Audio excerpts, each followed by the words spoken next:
Greetings from the Amtrak headed to Reno.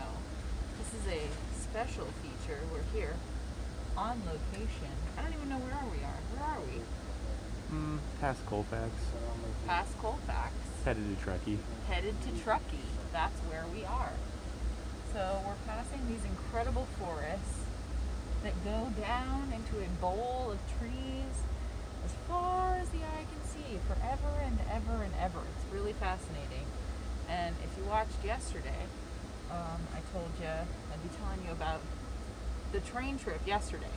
So this is multiple times, the multiverse crisscrossing. So this poem was written while we were on the train yesterday because it was quite an adventure, quite an endeavor. So we're back on the train today, and this is looking back at our voyage thus far, how we got to be here. We're passing very cool scenery, seeing all kinds of things. I'll tell you about it right now. So today's poem is called Trains, Flames, and Perspective Gained. We approach the train station with great anticipation. Several people smoke weed, but a lack of staff means there's no one there to admonish this. 4 Amish men stand, Swisher Sweets in hand, all leaning on the wall, with their feet identically crossed. Their faces in protective, mean-mugging mode. They look foreboding, like Amish mob bosses. They must be brothers because I couldn't distinguish one from the other in a lineup if I had to. The Amish women in their bonnets wear either maroon or blue, and their eyes shine curious and open wide. We're all anxious for the ride as the train is an hour and a half late. One woman stands with her toes over the platform line like she simply cannot wait. The steady chug-a-lug motion helps me to contemplate. A man cozies up to 2 women, bonding over being from the same state. But really, what he's after is their weed pen. Subtly hinting, "Ooh, that smells great." They connect and brazenly get their smoke on. The train finally pulls up, and it is so long. I have the Beach Boys song, "Wish They All Could Be California Girls," stuck in my head. Several people on the train have made their seat a part-time bed. Some have clearly fled their homes with everything they own on their person. The rich get even richer as conditions for all the rest of us seem to slowly worsen. Some folks can't wait to see something new peering out the window before we move, and others quickly draw their curtains. Of course that happens now. Quickly draw their curtains. There's a certain kind of stillness on the train that calms my brain and is hard to find in the bustling world. Marijuana whiffs occasionally curl through the train car as we venture far into the mountainside. Some comply with mask rules, while other fools never cared in the first place. Things move at a very different pace. For some, it's a leisurely cruise to someplace new.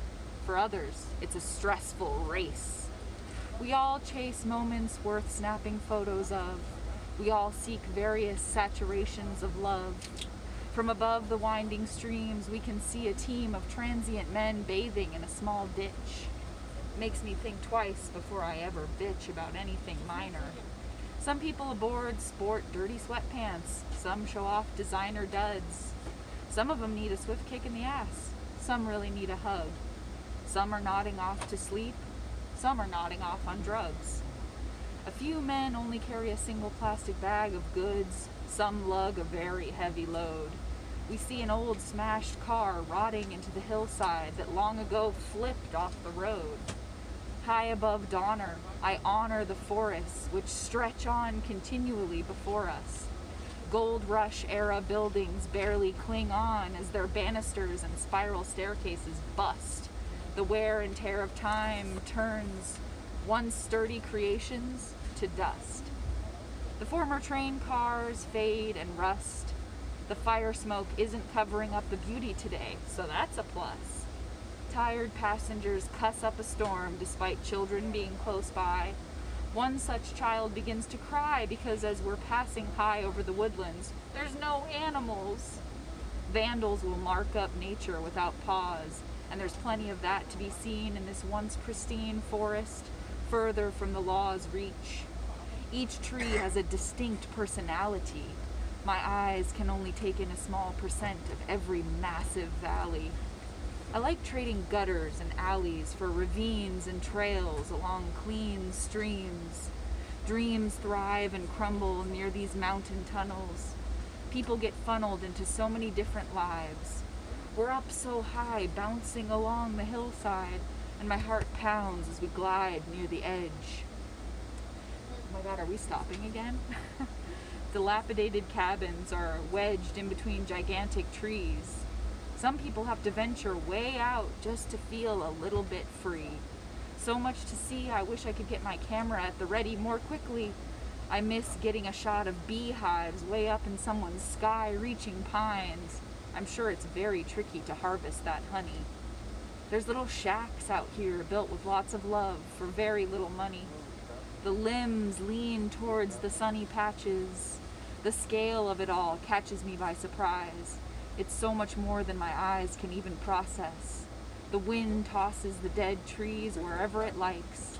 There's worn spots where only the bravest people hike and explore. There are plants and birds I've never seen before.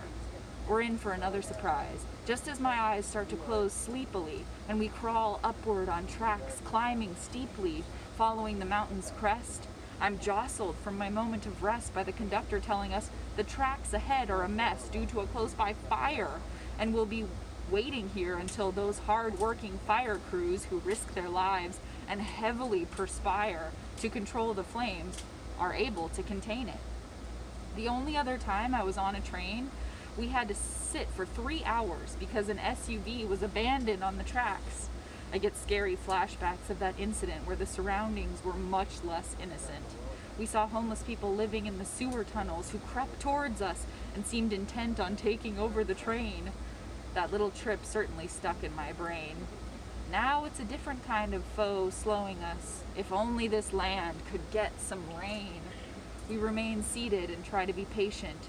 After an hour or so, we're moving, and everyone is so relieved they can't contain it.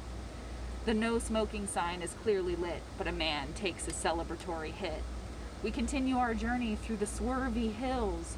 Our excitement builds now that we're cruising. But then as we approach the city, there's thousands of people living in tents and boxes with almost nothing left to be losing.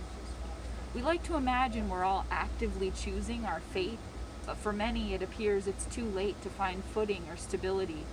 It isn't always about skill or ability. Survival ain't what it used to be.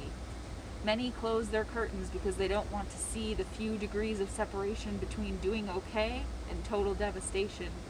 We're on vacation, but I can't help but absorb the sorrow of those who can't afford anything more than a garbage shack.